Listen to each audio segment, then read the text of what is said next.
Good morning, everybody. It's just after 8 o'clock and I'm here in the office in Wellington. Sorry, there's a bit of a glare, but it's so sunny here in Wellington, so it's a bit tricky to get rid of that glare. Just covering a couple more of the policy areas that are in the New Zealand First Manifesto. So this is the next three sort of bullet points in the current manifesto. So New Zealand First will repeal the 2013 amendments to the Education Act 1989 that allow the creation of charter schools.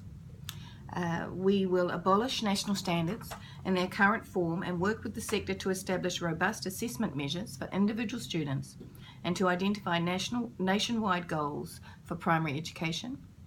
And we will review the Ministry of Education reporting criteria so that the biannual collection and analysis of school learning data linked to agreed nationwide goals and New Zealand curriculum levels enables the Ministry of Education to make robust resourcing decisions across the curriculum. So that's quite, there's some technical language in there, but what it means at the end of the day is we do not believe charter schools should exist. So we will not renew the contracts of the current charter schools, and we will make sure that there is no opportunity for any new charter school to actually be created. What we'll do with the current charter schools as their contracts start to come up for renewal is we will absorb them back inside the state system. If we take the original few that opened, so if we take Vanguard is a perfect model for what is an alternative school under the current education system. The villa schools would be private schools. That's what they were before this gentleman got an opportunity to get 100% taxpayer dollars, so that's what he will need to go back to. The Whangarei Kura, for example, the two Whangarei Kura up there that are charter schools, they had tried to be special character schools, and they should have been, but they were blocked and it was taking far too long for them to get through that process. So we will bring them back inside the state system, and they will be special character schools. So you see, there was already the capacity inside the state system to have this type of flexibility that Minister Parata and David Seymour talks about. So that's what New Zealand First will do. We will not renew the contracts of any of the current charter schools. We will not sign any more contracts for any more charter schools. We will bring the current ones inside the state education system.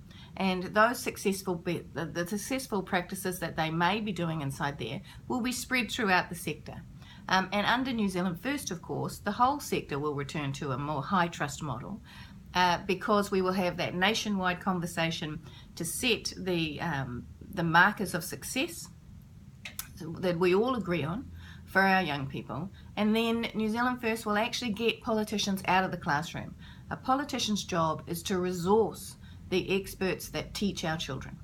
A politician's job is to resource all those administrators and teacher aides and support staff and so on that work for the betterment of our children. It is not to dictate what happens inside the classroom. And with regard to the removal of national standards, so New Zealand First has never ever agreed with national standards. They were flawed from the start. They're still flawed. They're neither national nor are they standard. And what we know is that there is greater discrepancy or greater movement inside schools than there is across schools around New Zealand.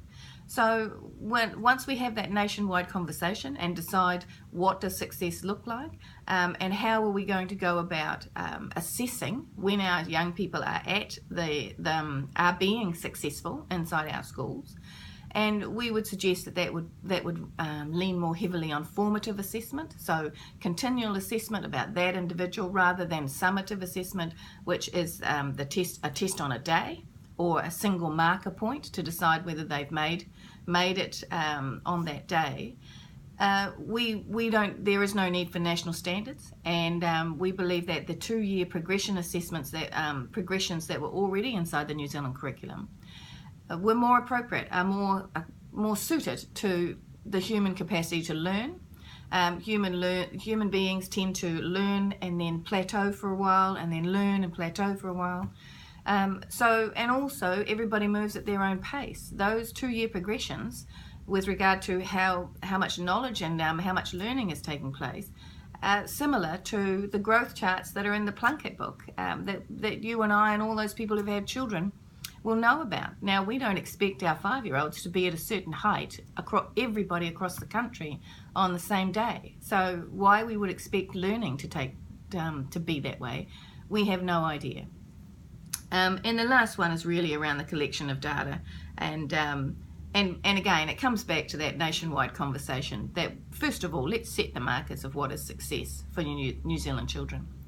Okay, I'm here on a Friday because I'm going to the Principals Moot, which is a political panel that I have to be on with other people from, obviously education people from other political parties, and the topic of conversation is navigating change.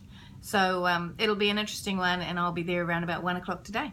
All right, take care. Bye-bye.